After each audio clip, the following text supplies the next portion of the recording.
Hello friends, welcome back to my channel. இன்றைக்கி இந்த வீடியோவில் நம்ம பார்க்க போகிற டாபிக் வந்து 7th ஸ்டாண்டர்ட் சோஷியலில் முகலாய பேரரசுக்கான ஷார்ட் நோட்ஸை தான் உங்ககிட்ட ஷேர் பண்ண போகிறேன். இது வரைக்கும் என்னோட சேனலில் அப்லோட் பண்ண வீடியோஸ் ஷார்ட் நோட்ஸ் உங்கள் எல்லாருக்கும் ரொம்பவே யூஸ்ஃபுல்லாக இருந்திருக்கும்னு நினைக்கிறேன். ஸோ ப்ளீஸ் வீடியோவை ஸ்கிப் பண்ணாமல் பாருங்கள். அப்போ தான் வந்து உங்களுக்கு நோட்ஸ் எடுத்து படிக்கிறதுக்கு ரொம்பவே ஈஸியாக இருக்கும். ஃபஸ்ட் டைம் இப்போ தான் என்னோடய சேனலில் பார்க்குறீங்கன்னா மறக்காமல் சப்ஸ்கிரைப் பண்ணுங்கள். அப்போ தான் நான் அப்லோட் பண்ணுற வீடியோஸோட நோட்டிஃபிகேஷன்ஸ் உடனுக்குடன் உங்களுக்கு வந்து ரீச் ஆகும். சரி வாங்க இப்போ வீடியோக்குள்ளே போகலாம். முகலாய பேரரசு அவங்களுடைய காலம்னு எடுத்துக்கிட்டோன்னா 1526 1707 வரைக்கும் இந்த காலகட்டத்தை ஆட்சி புரிஞ்சது யாருன்னா முகலாய பேரரசுகள் ஆட்சி புரிஞ்சிருக்காங்க. முகலாய பேரரசுன்னு எடுத்துக்கிட்டோன்னா மொத்தமாக 6 முக்கிய பேரரசுகள் இருக்கிறாங்க. என்னென்ன, அதாவது யார் யார் அப்படிங்கிற ஆர்டர் கண்டிப்பாக நமக்கு தெரிஞ்சிருக்கணும். பாபர், ஹுமாயூன், அக்பர், ஜஹாங்கீர், ஷாஜகான், அவுரங்கசீப், இதுதான் அந்த 6 பேரரசர்களுக்கான வரிசை. பாபர்னு எடுத்துட்டோன்னா அவருடைய காலகட்டம் வந்து 1526 1530 வரைக்கும். ஹுமாயூன் வந்து 1530 40 வரைக்கும் ஆட்சி புரிஞ்சிருப்பார். அதுக்கப்புறம் நடுவில் கொஞ்சம் கேப் வரும். பின்பு அவர் எப்போது ஆட்சிக்கு வந்தார் பார்த்தீங்கன்னா 1555 56, ஒரு வருஷம் மட்டும் ஆட்சி புரிஞ்சிருப்பார். ஹுமாயூனுக்கு அப்புறம் அக்பர் 1556 1605, ஜஹாங்கீர் 1605 1627, ஷாஜகான் 1627 1658, அவுரங்கசீப்புடைய காலம் வந்து 1658 1707. கண்டிப்பாக அவங்களுடைய காலகட்டம் நமக்கு தெரிஞ்சிருக்கணும். அது மட்டும் இல்லாமல் இந்த ஆர்டர்ஸ் தெரிஞ்சுக்கணும். அதாவது யாருக்கு அப்புறம் யார் ஆட்சி புரிஞ்சிருக்காங்க அப்படிங்கிற விஷயம் நமக்கு கண்டிப்பாக தெரிஞ்சிருக்கணும். இந்த டீட்டெயில்ஸ் தெரிந்தால் மட்டும்தான் நமக்கு சப்போஸ் இதை வந்து மாற்றி ஷஃபிள் பண்ணி கொடுத்து அதை அரேஞ்ச் பண்ண சொன்னாங்கன்னா இந்த ஆர்டர் தெரிஞ்சால் மட்டும்தான் கண்டிப்பாக நம்மளால் ஆன்சரை மார்க் பண்ண முடியும். ஸோ நான் எப்படி வந்து கலர் டிஃப்ரென்ஷியேட் பண்ணி எழுதியிருக்கணும் அதேமாரி எழுதிக்கங்க. இதுக்கான கோட்வேர்டு பார்த்தீங்கன்னா பாகுவ ஜஷா அவு. இந்த கோடை ஞாபகம் வச்சுக்கிட்டிங்கன்னா, அதாவது ஒவ்வொரு பேரரசர்களுடைய முதல் எழுத்து தான் இதில் வந்து நான் கோடாக ஃபிக்ஸ் பண்ணியிருக்கேன்.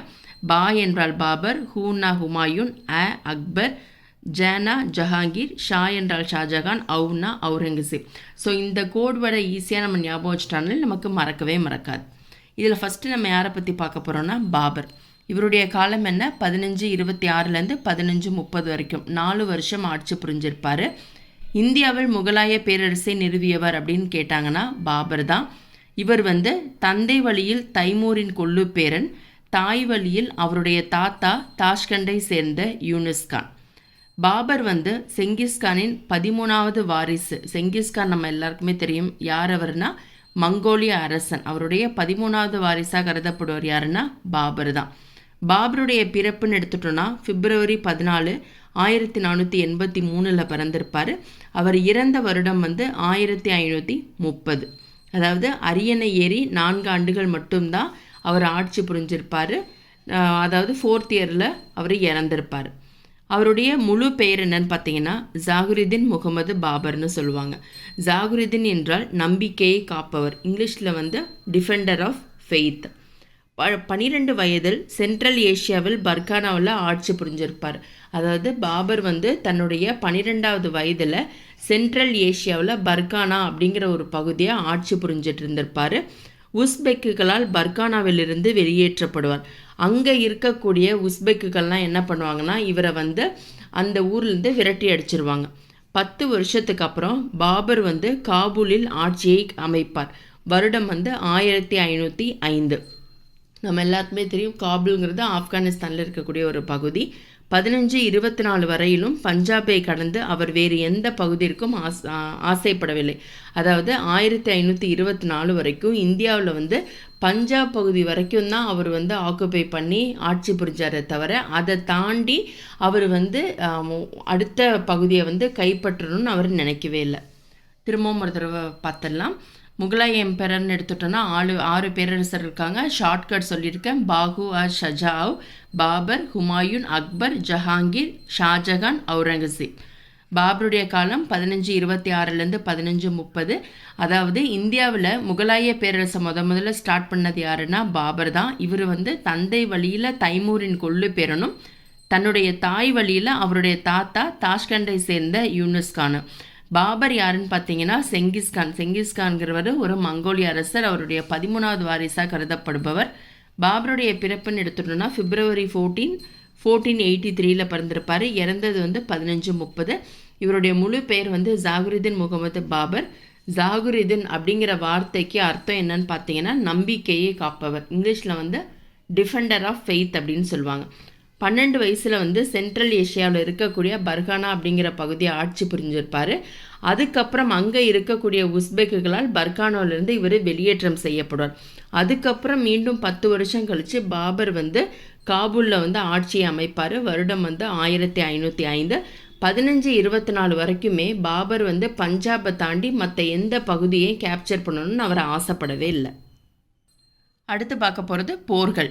அதாவது பாபர் காலகட்டத்தில் என்னென்ன போரில் அவர் ஈடுபட்டார் அப்படிங்கிறத பார்க்க போகிறோம். முதலாம் பானிபட் போர் 1526. பானிபட் அப்படிங்கிறது ஹரியானாவில் இருக்கக்கூடிய ஒரு பகுதி. இந்த முதலாம் பானிபட் போர் யார் யாருக்கு நடுவில் நடந்திருக்குன்னா இப்ராஹிம் லோடிக்கும் பாபருக்கும், இவங்க 2 பேருக்கும் இடையில தான் நடக்கும். கண்டிப்பாக ஒரு போர் நடக்குதுன்னா அந்த போரில் யார் வெற்றி அடைஞ்சாங்க யார் தோல்வி அடைஞ்சாங்கங்கிற டீட்டெயில் கண்டிப்பாக நமக்கு தெரியும். எப்பொழுதுமே ஒரு போர்ன்னு நடந்துச்சுன்னா அதில் ஏதாவது ஒரு உடன்படிக்கையோடு தான் முடியும். அதாவது ஒரு அக்ரிமெண்ட்டோடு தான் முடியும். அந்த உடன்படிக்கை என்னங்கிற விஷயமும் நம்ம தெரிஞ்சுக்கணும். இந்த முதலாம் பானிபட் போரில் வெற்றி பெற்றது பாபர். பாபர் என்ன பண்ணுவார், டெல்லியையும் ஆக்ராவையும் கைப்பற்றுவார். முகலாயர்களுடைய தலைநகரமாக எது விளங்குனுச்சுன்னு பார்த்தீங்கன்னா ஆக்ரா தான். அடுத்ததாக நம்ம பார்க்க போகிறது கன்வா போர் 1527. பாபருக்கும் ராணா சங்காவுக்கும் இடையில் நடக்கக்கூடிய போர் தான் இந்த கன்வா போர். இந்த போர்லையும் வெற்றி பெறுவது யாருன்னு பார்த்தீங்கன்னா பாபர் தான். 3வது போர் சந்தேரி போர் 1528. பாபருக்கும் மேதினராய்க்கும் நடுவில் நடக்கும். இதுலேயும் வெற்றி பெறுவது பாபர். வங்காளம் மற்றும் பீகார் இந்த போர் பார்த்தீங்கன்னா 1529. இந்த வங்காள போரில் யார் யாருக்கு நடுவில் நடக்கும்னா பாபருக்கும் ஆப்கானிய தலைவர்களுக்கும் இடையில் நடக்கக்கூடிய போர் தான் இந்த வங்காளம் அல்லது பீகார் போர்னு சொல்லுவாங்க. இந்த போரில் வெற்றி பெறுவது பாபர் தான். அதாவது கண்டினியூஸாக 4 போர்லையுமே யார் வெற்றி பெறுவாங்கன்னா பாபர் தான். பாபர் மேற்கொண்ட போர்களில் அனைத்திலும் வெற்றி பெறுவது யாருன்னா பாபர் தான். இது வரைக்கும் என்னென்ன போர் பார்த்தோம். ஃபஸ்ட்டு முதலாம் பானிபட் போர் 1526. இப்ராஹிம் லோடிக்கும் பாபருக்கும் நடுவில் நடைபெறும். பாபர் வெற்றி, இப்ராஹிம் லோடி தோல்வி. அதில் அவர் எந்த பகுதியை கைப்பற்றுவார்னா டெல்லி மற்றும் ஆக்ரா. முகலாயர்களுடைய தலைநகரமாக ஆக்ரா அதுக்கப்புறம் விளங்குனுச்சு. கன்வா போர் 1527 பாபருக்கும் ராணா சங்காக்கும். சந்தேரி போர் 1528 வங்காளம் அல்லது பீகார் 1529 பாபருக்கும் ஆப்கானிய தலைவர்களுக்கும் இடையே நடக்கக்கூடியதான் இந்த போர். ஸோ 4 போர்லையும் வெற்றி பெற்றது யார், பாபர் தான். 1530 பாபர் மரணம் அடைஞ்சிருவார். கண்டினியூஸாக ஒவ்வொரு வருஷமும் வரும் பாருங்கள். 1526 ஒரு போர், 27 ஒன்று, 28 ஒன்று, 29 ஒன்று. ஸோ போர்களை ஞாபகம் வச்சுக்கிறதுக்கு ரொம்பவே ஈஸியாக இருக்கும். அடுத்ததாக பாபருடைய புலமை, அதாவது அவர் எதில் அதிகமாக புலமை பெற்று விளங்கினார்னு பார்த்தீங்கன்னா துருக்கிய மற்றும் பாரசீக மொழிகளில் சிறந்த புலமை பெற்று விளங்கினார். அவருடைய சுயசரிதைன்னு எடுத்துட்டோன்னா துசிக்கி பாபரி, அதாவது பாபர் நாமா அப்படின்னு சொல்லுவாங்க. இந்த துசிக்கி பாபரியை பொறுத்த வரைக்கும் அதில் என்ன டீட்டெயில்ஸ் இருக்குன்னா ஹிந்துஸ்தான் பற்றிய கருத்து, விலங்குகள், செடி, மரங்கள், மலர்கள், கனிகள் குறித்த பதிவுகளை அதிகமாக அதில் சொல்லியிருக்காங்க. பாபருடைய மகன்கள் யாருன்னு பார்த்தீங்கன்னா ஹுமாயூன், காம்ரான், அஸ்காரி, ஹிண்டால். அவருக்கு மொத்தமாக 4 மகன்கள். நல்லா ஞாபகம் வச்சுங்க. பாபர் ஆட்சியில் இருந்ததும் 4 ஆண்டுகள் தான். அவருடைய போர்கள்னு எடுத்துட்டோன்னா 4, அவருடைய மகன்கள் பார்த்தீங்கன்னா 4. ஸோ 4க்கும் பாபருக்கும் நிறையா ரிலேஷன் இருக்குது. ஸோ ஈஸியாக நீங்கள் ஞாபகம் வச்சுக்கலாம்.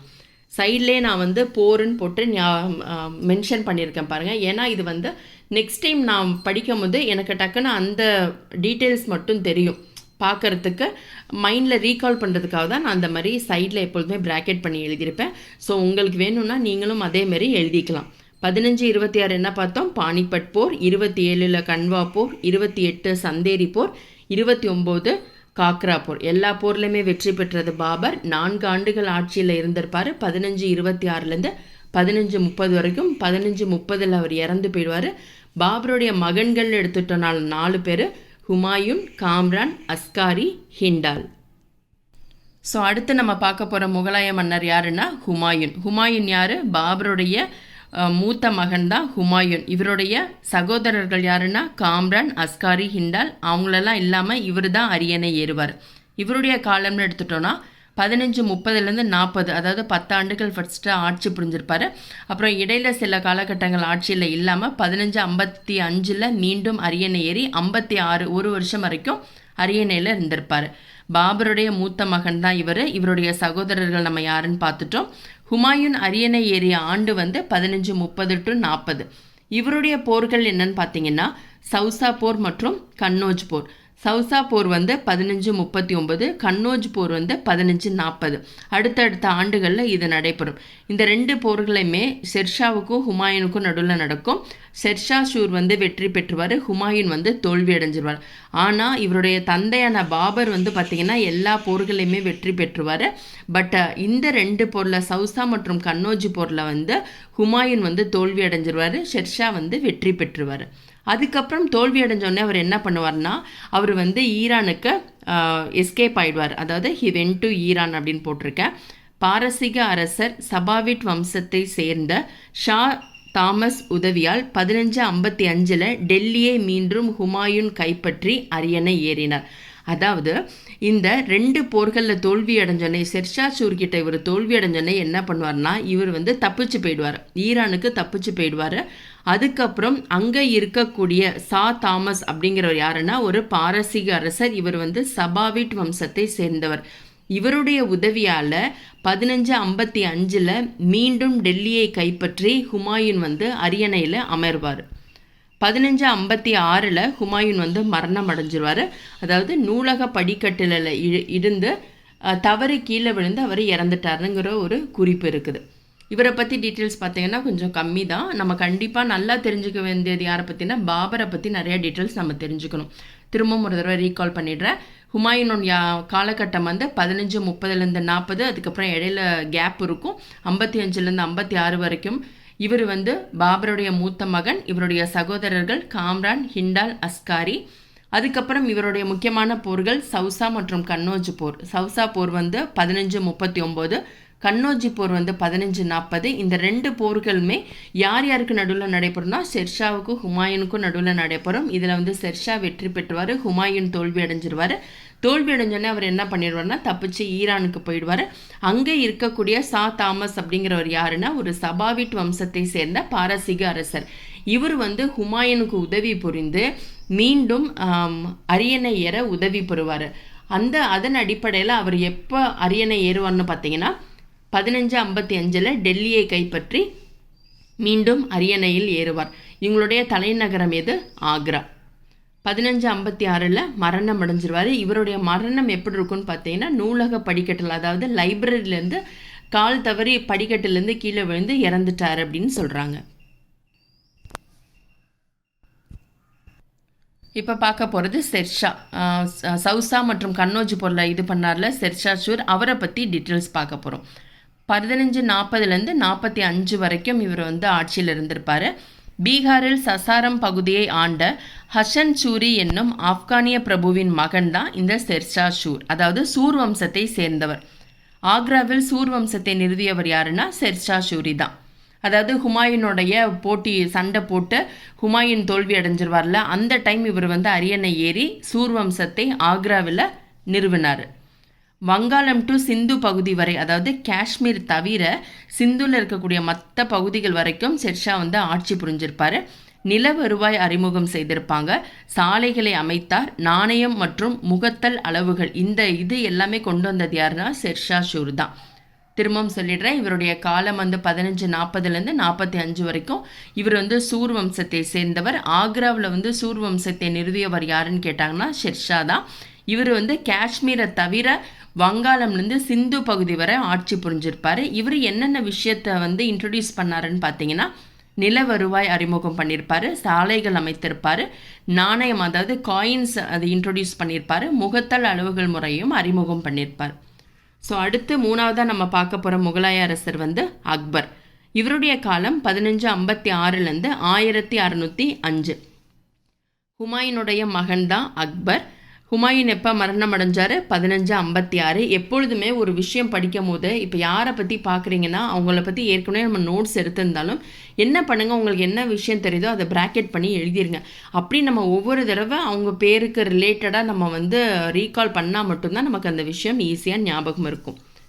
அதுக்கப்புறம் பின்பு 14 வயது மகன் அக்பர் வந்து அரசராக முடிசூட்டி கொண்டார். அதாவது ஹுமாயூன் இறந்ததுக்கு அப்புறம் அவருடைய 14 வயதே ஆன அக்பர் தான் வந்து முடிசூட்டி தன்னை அரசராக அறிவித்து கொண்டார். பைரம் கான் அப்படிங்கிறவர் யாருன்னு பார்த்தீங்கன்னா இவர் வந்து ஒரு பகர ஆளுநர். அக்பர் சார்பாக ஆட்சி புரிந்தார். அதாவது அக்பருக்கு வந்து சின்ன வயசு 14 வயசுலேயே அவர் அரியணை ஏறிட்டார். இருந்தாலும் ஆட்சி புரியக்கூடிய அளவுக்கு அவருக்கு வந்து வயது வரல. இருந்தாலும் அரியணையில் ஏற்றிட்டு அவருக்கு பதிலாக ஃபுல் கண்ட்ரோல் யார்கிட்ட இருந்துச்சுன்னு பார்த்தீங்கன்னா இந்த பைரம் கான் கிட்ட தான் இருந்துச்சு. அக்பர் வந்து வெறும் பெயரளவில் அந்த அரியணையில் அமர்ந்துட்டு மற்ற எல்லா விஷயமுமே யார் கண்ட்ரோலில் இருந்துச்சு? பைரம் கானோட கண்ட்ரோலில் தான் இருந்துச்சு. 1556 டெல்லி மற்றும் ஆக்ராவை கைப்பற்றியவர் சூர்வம்சத்தை சேர்ந்த ஹெமு. அதாவது 1556 வந்து டெல்லியையும் ஆக்ராவையும் கைப்பற்றியது யாருன்னு பார்த்தீங்கன்னா சூர்வம்சத்தை சேர்ந்த ஹெமு அப்படிங்கிறவர் வந்து கைப்பற்றுவார். அதுக்கப்புறம் பார்த்திங்கன்னா 2ஆம் பானிபட் போர் நடக்கும். 1ஆம் பானிபட் போர் யார் காலத்தில் நடக்கும்? பாபர் காலத்தில் நடக்கும். அதுக்கப்புறம் 2ஆம் பானிபட் போர் வந்து அக்பர் காலத்தில் நடக்கும். வருஷத்தை மறந்துடாதீங்க, 1556. பைரம் கான் மற்றும் ஹெமுவுக்கு நடுவில் நடக்கும். இதில் பைரம் கான் வந்து வெற்றி பெற்று ஹெமு வந்து தோல்வி அடைஞ்சிருவார். கீழே எழுதியிருக்கேன் பாருங்கள். 1ஆம் பானிபட்டோட காலம் வந்து 1526. இப்ராஹிம் லோடிக்கும் பாபருக்கும் நடக்கும். இதில் பாபர் வந்து வெற்றி அடைஞ்சிருவார். திரும்பவும் ஒரு தடவை அக்பரை பார்த்துடலாம். அக்பருங்கிறவரோட காலகட்டம் வந்து 1556 1605. இவர் வந்து ஹுமாயூனுடைய மகன் தான். ஹுமாயூன் இறந்ததுக்கப்புறம் அக்பருக்கு பார்த்தீங்கன்னா வெறும் 14 வயசு தான் ஆகும். இருந்தாலும் அவர் வந்து தன்னை அரசராக அறிவித்து கொண்டு முடிசூட்டி கொள்வார். ஃபுல் கண்ட்ரோல் யார்கிட்ட இருக்குன்னா பைரம் கான். இவர் வந்து யாருன்னு பார்த்தீங்கன்னா பகர ஆளுநர். அக்பருடைய சார்பாக ஆட்சி புரிஞ்சது யாருன்னா பைரம் கான் தான். 1556 டெல்லி மற்றும் ஆக்ராவை கைப்பற்றி சூர்வம்சத்தை சேர்ந்த ஹெமு வந்து ஆட்சி புரிஞ்சிட்டு இருப்பார். அந்த டைமில் 2ஆம் பானிபட் போர் நடக்கும். அந்த பானிபட் போர் நடைபெற்ற வருஷம் 1556. யாருக்கு நடுவில் நடக்கும்னா பைரம் கானுக்கும் ஹெமுக்கும் நடுவில் நடக்கும். இதில் வந்து பைரம் கான் வெற்றி பெற்று ஹெமு வந்து தோல்வி அடைஞ்சிருவார். 1ஆம் பானிபட் போர் வந்து 1526 இப்ராஹிம் லோடி மற்றும் பாபருக்கு நடுவில் நடைபெறும். இந்த 1ஆம் பானிபட் போரில் பாபர் வந்து வெற்றி பெற்றுவார். அடுத்ததா படையெடுப்பின் மூலம் மற்றும் நட்புறவின் மூலம் இந்தியாவின் பெரும் பகுதியை தனது கட்டுப்பாட்டில் கொண்டு வந்தவர் யாருன்னு பார்த்தீங்கன்னா அக்பர் தான். பெண் ஆட்சியாளர்கள் மீது படையெடுப்பு. இதில் ஃபஸ்ட்டு வந்து ராணி துர்காவதி. இவங்க வந்து மத்திய இந்தியாவை ஆட்சி புரிஞ்சவங்க. இவங்களுக்கும் அக்பருக்கும் நடுவில் போர் நடக்கும். இதில் வெற்றி பெறுவது அக்பர். 2வது வந்து ராணி சந்த் பீவிக்கும் அக்பருக்கும் நடுவில் போர் நடைபெறும். இதில் வந்து யாருமே வெற்றி தோல்வி இல்லாமல் ஒரு உடன்படிக்கையோட கம்ப்ளீட் ஆகிடும். அதாவது அமைதி உடன்படிக்கையோட கம்ப்ளீட் ஆகிடும். அகமது நகர் அரசின் பகர ஆளுநர் தான் இந்த ராணி சந்த் பீவி. அடுத்ததான் நம்ம பார்க்க போகிறது ஹால்டிகாட் போர். ஹால்டிகாட் போர் வந்து 1576 பேட்டில் ஆஃப் ஹால்டிகாட்னு இங்கிலீஷில் சொல்லுவாங்க. ராணா உதய்சிங் என்பவர் யாருன்னு பார்த்தீங்கன்னா மேவாருடைய அரசர் தான். இந்த ராணா உதய்சிங்க்கும் அக்பருக்கும் இடையில் போர் ஏற்படும். இதில் வந்து வெற்றி பெறுவது அக்பர். 1568 சித்தூர், 1569 ரன்தாம்போர். இந்த 2 பகுதிகளையும் அக்பர் வந்து கைப்பற்றுவார். அதாவது ராணா உதய்சிங்க்கும் அக்பருக்கும் நடுவில் போர் நடைபெறும். இந்த போரில் யார் வெற்றி பெறுவார்? அக்பர் வெற்றி பெற்று உதய்சிங்கின் பகுதியான, அதாவது மேவார் அரசர் உதய்சிங்கின் பகுதியான 1568 சித்தூர் அப்படிங்கிற பகுதியை கைப்பற்றுவார். 1569 ரன்தாம்போர் அப்படிங்கிற பகுதியை ஆக்குப்பை பண்ணிடுவார்.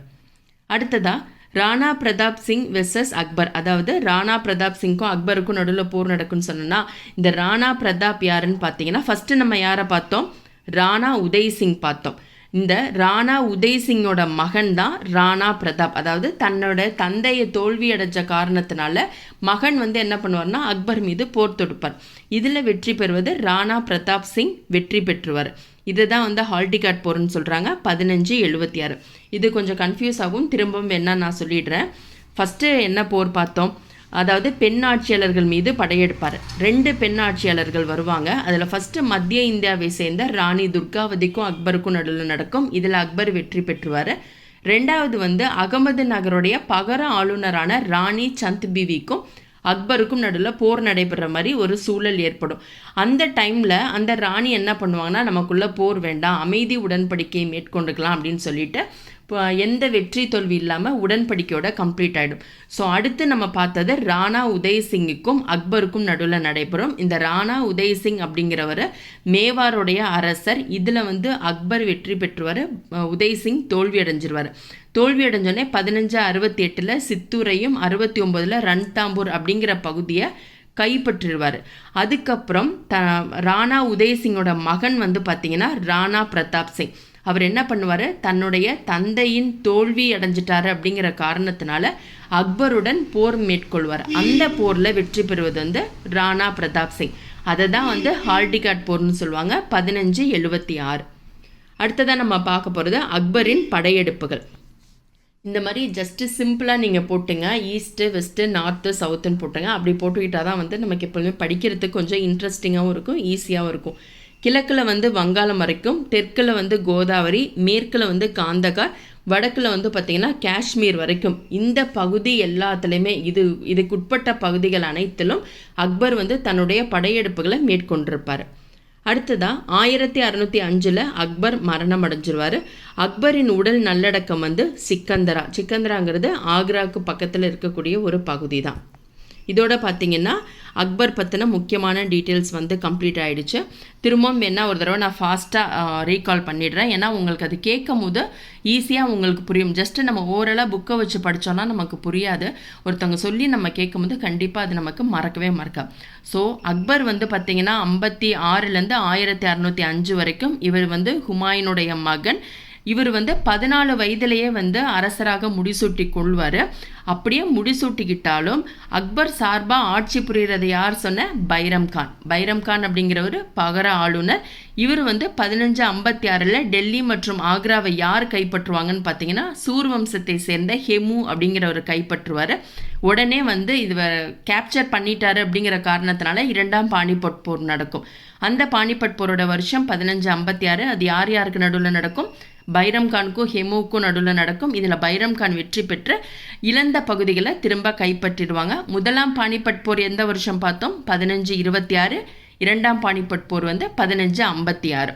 முதலாம் பானிபட் போர் இப்ராஹிம் லோடிக்கும் பாபருக்கும் நடுவில் நடக்கும். அதில் பாபர் வெற்றி பெற்றுவார். அதுக்கப்புறம் படையெடுப்பின் மூலமாகவும் நட்பிரவின் மூலமாகவும் இந்தியாவில் பெரும் பகுதியை தன்னுடைய கட்டுப்பாட்டில் கொண்டு வந்தது யாருன்னு பார்த்தோம், அக்பர். பெண் ஆட்சியாளர்கள் 2 பார்த்தோம், ராணி துர்காவதியும் ராணி சந்த் பிவி. ராணி சந்த் பிவி அமைதி உடன்படிக்கையோட, அதாவது பீஸ் அக்ரிமெண்ட்டோட அந்த வார் கம்ப்ளீட் ஆகிடும். ஹால்டிகாட் போர் 1526. அடுத்து ராணா உதய்சிங்க்கும் அக்பருக்கும் நடுவில் நடக்கும். அதில் அக்பர் வெற்றி பெற்றுவார். ராணா பிரதாப் சிங் அப்படிங்கிறது யாருன்னு பார்த்தீங்கன்னா ராணா உதய்சிங்கோட மகன் தான் ராணா பிரதாப் சிங். இந்த போரில் வெற்றி பெறுவது மேவார் அரசர் ராணா பிரதாப் சிங் வெற்றி பெற்றுவார். இதை தான் நம்ம ஹால்டிகாட் போர்னு சொல்கிறோம். 1576. அக்பருடைய படையெடுப்புகள் எது வரைக்கும் விரிவாக சென்றுச்சுன்னு பார்த்தீங்கன்னா கிழக்கில் வங்காளம் வரைக்கும், வடக்கில் காஷ்மீர் முதல் மேற்கு காண்டகார் வரையிலும், தெற்கில் கோதாவரி வரைக்கும் அவருடைய கட்டுப்பாட்டில் தான் இருந்துச்சு. அதாவது இந்த பகுதிகளெல்லாம் அவர் போய் படையெடுப்புகள் மேற்கொண்டிருப்பார். 1605 அக்பர் மரணம் அடைஞ்சிருவார். அவருடைய உடல் நல்லடக்கம் செய்யப்பட்ட இடம் சிக்கந்தரா அப்படிங்கிறது ஆக்ராவுக்கு அருகில் இருக்கக்கூடிய ஒரு பகுதி தான். ஸோ அடுத்து நம்ம பார்க்க போகிறது அக்பருடைய கொள்கைகள் என்னங்கிறத பார்க்கலாம். வாழ் வலிமையின் மூலம் பெறப்படும் ஆதாயங்களை காட்டிலும் அன்பின் மூலம் பெறப்படும் ஆதாயங்களின் ஆயுள் அதிகம் அப்படின்னு சொன்னது யாருன்னா அக்பர் தான். அதாவது வாளுடைய வலிமையை காட்டிலும் அன்பின் மூலம் பெறும் வலிமையே அதிகம் அப்படின்னு சொன்னது யாருன்னா அக்பர். ஜெசியா வரியை ரத்து செய்து, அதாவது இந்த ஜெசியா அப்படிங்கிற வரியை ரத்து செஞ்சது யாருன்னு பார்த்தீங்கன்னா அக்பர் தான். ஜெசியா வரி அப்படிங்கிறது என்னென்னு பார்த்தீங்கன்னா முஸ்லீம் அல்லாதோர் மீது விதிக்கக்கூடிய வரி தான் ஜெசியா வரி. அதாவது இந்துக்கள் மீது விதிக்கக்கூடிய வரி. இந்து பயணிகளின் மீதான வரியையும் ரத்து செஞ்சிருப்பார். ராஜபுத்திர பிரபுக்களுடன் சுமூகமான உறவை மேற்கொண்டிருப்பார். சீக்கிய குரு ராம்தாஸுக்கு அமிர்தசரஸில் அக்பர் பரிசாக வழங்கிய இடத்தில் பின்னர் ஹர்மிந்தர் சாஹிப் கருவறை கட்டப்பட்டது. அக்பர் உருவாக்கிய புதிய நகரம் தான் பதேபூர் சிக்ரி. இங்கு இபாதத் கானா அப்படிங்கிறது பார்த்திங்கன்னா ஒரு மண்டபம். அனைத்து மத அறிஞர்களும் ஒன்று கூடி உரையாடக்கூடிய இடம் தான் இபாதத் கானா. இவருடைய பண்பாட்டு பங்களிப்புன்னு பார்த்தோன்னா கல்வியை ஆதரித்தார். நூலகத்தில் 4000க்கும் மேற்பட்ட கையெழுத்து பிரதிகளை கலெக்ட் பண்ணி வச்சுருப்பார். அடுத்ததாக நூலாசிரியர்கள், இவருடைய காலத்தில் இருந்த நூலாசிரியர்கள் வந்து அபுல் ஃபாசல், அப்துல் ஃபைசி, அப்துல் ரஹீம் கானின் கான். பீர்பால் வந்து கதையாசிரியர். அடுத்து இவருடைய அவையில் அலங்கரித்த திறமையான அதிகாரிகள் யாருன்னு பார்க்கலாம். ராஜா தோடர்மால், ராஜா பகவன்தாஸ், ராஜா மான்சிங். தான்சென் அப்படிங்கிறவர் இவருடைய அரசவையில் இருந்த இசை மேதை. தஷ்வந்த் அப்படிங்கிறது இவரின் அவையை அலங்கரித்த ஓவியர். திரும்பவும் ஒரு தடவை இந்த டீட்டெயில் மட்டும் சொல்லிடுறேன், ஏன்னா இது ரொம்பவே முக்கியமானது. நூலாசிரியர்கள் யாருன்னு பார்த்தோம். அபுல் ஃபாசல், அப்துல் ஃபைசி, அப்துல் ரஹீம் கான் கான். கதையாசிரியர் வந்து பீர்பால். திறமையான அதிகாரிகள் வந்து ராஜா தோடர்மால், ராஜா பகவன்தாஸ், ராஜா மான்சிங். தான்சென் அப்படிங்கிறவர் இசை மேதை. தஷ்வந்த் அப்படிங்கிறது ஓவியர். ஸோ அடுத்து நம்ம பார்க்கக்கூடிய முகலாய அரசர் வந்து ஜஹாங்கீர். இவருடைய காலம் 1605 1627. அக்பருடைய மகன் தான் இந்த ஜஹாங்கீர். ஜஹாங்கீர் என்றால் உலகத்தை கைப்பற்றியவர்னு அர்த்தம். ஜஹாங்கீருடைய மனைவி வந்து நூர்ஜஹான் என்கின்ற மெஹருனிசா. இவரின் காலத்தில் தான் முகலாயர்களுக்கும் சீக்கியர்களுக்கும் இடையே ஒரு கருத்து வேறுபாடு இருந்திருக்கும். அதுக்கு என்ன காரணம்னு பார்க்கலாம். அரியணையை கைப்பற்ற முயற்சி மேற்கொண்டு கலகம் விளைவித்த தனது மகன் குஸ்ருவுக்கு உதவினார் என்பதற்காக சீக்கிய தலைவர் குரு அர்ஜுன் சிங்கை அக்பர் தூக்கிலிட உத்தரவிட்டார். அதாவது அக்பருடைய பையன் வந்து குஸ்ரு, அவருக்கு வந்து அவர் ஆட்சியை பிடிப்பதற்காக குரு அர்ஜுன் சிங் வந்து கலகத்தை மூட்டுவார் அப்படிங்கிற காரணத்தினால ஜஹாங்கீர் என்ன பண்ணுவார், குரு அர்ஜுன் சிங்கை தூக்கில் தொங்க விட்டுருவார். ஸோ அந்த காரணத்தினால சீக்கியர்களுக்கும் முஸ்லீம்களுக்கும் முகலாயர்களுக்கும் இடையே கருத்து வேறுபாடு ஏற்பட்டுச்சு. அடுத்ததாக போர்ச்சுகீசியர்கள் மற்றும் ஆங்கிலேயர்களுக்கு வணிக உரிமை வழங்கியவர் யாருன்னா ஜஹாங்கீர் தான். ஸோ இந்த பாயிண்ட் வந்து ரொம்பவே முக்கியமான பாயிண்ட்டு. போர்ச்சுகீசியர்களும் ஆங்கிலேயர்களும் யாருடைய அவையில் வந்து வணிக உரிமம் பெற்றன அப்படின்னு கேட்டாங்கன்னா ஜஹாங்கீருடைய அவையில், அதாவது முகலாய மன்னரான ஜஹாங்கீருடைய அவையில் வந்து தான் போர்ச்சுகீசியரும் ஆங்கிலேயர்களும் வணிகம் நடத்துவதற்கான உரிமையை பெற்றனர். ஜஹாங்கீர் அரசவைக்கு வருகை புரிந்த ஆங்கிலேயர் யாருன்னு பார்த்தீங்கன்னா தாமஸ் ரோ. இங்கிலாந்து அரசர் 1ஆம் ஜேம்ஸின் பிரதிநிதி தான் இந்த தாமஸ் ரோ. முதல் வணிக மையம் எந்த இடத்துல அமைச்சிருப்பாங்கன்னா சூரத்தில் தான். திரும்பவும் சொல்லிடுறேன், ஜஹாங்கீர் அப்படிங்கிறவர் யாருன்னா அக்பருடைய மகன் தான். ஜஹாங்கீர் அப்படின்னா உலகத்தை கைப்பற்றியவர்னு அர்த்தம். இவருடைய மனைவி தான் நூர்ஜஹான் என்கின்ற மெஹருனிசா. இவருடைய காலகட்டத்தில் முகலாயர்களுக்கும் சீக்கியர்களுக்கும் இடையே கருத்து வேறுபாடு நிலவும். அது என்ன காரணம்னு பார்த்தீங்கன்னா அக்பருடைய அதாவது ஜஹாங்கீருடைய மகனான குஸ்ருவுக்கு வந்து இந்த குரு அர்ஜுன் சிங் வந்து நிறைய தவறுதலான வழிகளை காட்டி கலகத்தை ஏற்படுத்தினார் அப்படிங்கிற ஒரு காரணத்தினால், அதாவது குஸ்ரு வந்து அரியணையை கைப்பற்ற குரு அர்ஜுன் சிங் வந்து கலகத்தை உண்டு பண்ணார் அப்படிங்கிற ரீசனுக்காக இவரை வந்து தூக்கில் போடுறதுக்கு ஆணையிட்டுவார். ஸோ அந்த காரணத்தினால இவர் இந்த குரு அர்ஜுன் சிங் யாருன்னு பார்த்தீங்கன்னா சீக்கிய தலைவர். அதுதான் ரொம்பவே இம்பார்ட்டண்ட்டு. சீக்கிய தலைவரை தூக்கில் போட்ட காரணத்தினால முகலாயர்களுக்கும் சீக்கியர்களுக்கும் இடையே மோதல் ஏற்படும். அடுத்ததாக போர்ச்சுகீசியர்களும் ஆங்கிலேயர்களும் வணிக உரிமை வந்து யாருடைய காலகட்டத்தில் பட்டுறாங்கன்னா ஜஹாங்கீரோடைய பீரியடில் தான் வந்து பர்மிஷன் வாங்கியிருப்பாங்க. ஜஹாங்கீர் அரசவைக்கு வருகை புரிந்த ஆங்கிலேயர் யாருன்னு பார்த்தீங்கன்னா தாமஸ் ரோ. இங்கிலாந்து அரசர் 1ஆம் ஜேம்ஸின் பிரதிநிதி தான் இந்த தாமஸ் ரோ. அவங்களுடைய முதல் வணிக மையத்தை எங்கே ஸ்டார்ட் பண்ணுவாங்கன்னா சூரத்தில் தான். அடுத்து நம்ம யாரை பற்றி பார்க்க போகிறோன்னா ஷாஜஹான். இவருடைய காலம் 1627 1658. ஷாஜஹான் என்றால் உலகத்தின் அரசர்னு பொருள். 1632 அகமது நகருக்கு எதிராக படையெடுப்பு மேற்கொண்டிருப்பார். விஜய்பூர் மற்றும் கோல்கொண்டாவை கைப்பற்றப்பட்டன. மராட்டியர்களுக்கும் முகலாயர்களுக்கும் இடையே நீண்ட நெடிய எதிர்ப்பு இருந்துச்சு. இந்த மராட்டியர்களில் முக்கியமானவர் யாருன்னு பார்த்தீங்கன்னா ஷாஜி போன்ஸ்லே. இவருக்கும் இவங்களுக்கும் நடுவில் தான் நிறைய மோதல்கள் ஏற்பட்டிருக்கும். இந்த ஷாஜி போன்ஸ்லே அப்படிங்கிறவர் யாருன்னா சிவாஜியின் தந்தை தான் இவர். மத சகிப்புத்தன்மை அற்றவர் பார்த்தீங்கன்னா இந்த ஷாஜகான். முகலாயர்களின் புகழ் உச்சத்தை எட்டியது. ஷாஜகானுடைய காலகட்டத்தில் முகலாயர்களுடைய புகழ் வந்து மிகவும் உச்சநிலையில் இருந்துச்சு. 1657 ஷாஜகான் உடல்நலம் குறைவு ஏற்பட்டுரும். ஷாஜகானுடைய மகன்கள் வந்து அவுரங்கசீப், தாரா, சுஜா, முராத். அவுரங்கசீப் வந்து இவங்க 3 பேரையும் கொன்றுவிட்டு அரியணையை ஏறுவார். அதாவது சகோதரர்கள் 3 பேரையும் கொன்னுட்டு அரியணையில் அமர்வது யாருன்னு பார்த்தீங்கன்னா அவுரங்கசீப் தான். 8 ஆண்டுகள் ஷாஜகான் ஒரு கைதியாக ஆக்ரா கோட்டையில் உள்ள ஷாபர்ஜ் அரண்மனையில் வைக்கப்பட்டிருந்தார்.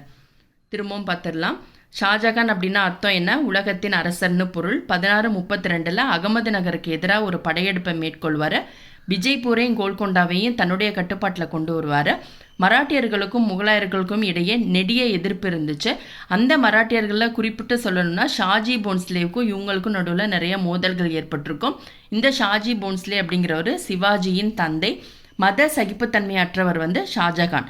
முகலாயர்களின் புகழ் உச்சத்தை எட்டியது ஷாஜகானுடைய காலகட்டத்தில். 1657 ஷாஜகான் உடல்நலம் குறைவு ஏற்பட்டுரும். இவருடைய புதல்வர்கள் யாருன்னு பார்த்தீங்கன்னா மொத்தமாக 4 பேர். அவுரங்கசீப், தாரா, சுஜா, முராத். அவுரங்கசீப் என்ன பண்ணுவார்னா தன்னுடைய 3 சகோதரர்களையும் கொன்றுவிட்டு அரியணையில் அமர்வார். 8 ஆண்டுகள் ஷாஜகான் ஒரு கைதியாக நடத்தப்பட்டு ஆக்ரா கோட்டையில் உள்ள ஷாபர்ஜ் அரண்மனையில் அவர் கைதியாக சிறைப்பிடிச்சு வச்சுருப்பாங்க.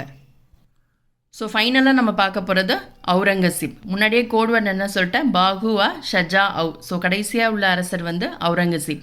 இவருடைய காலகட்டம் 1658 1707.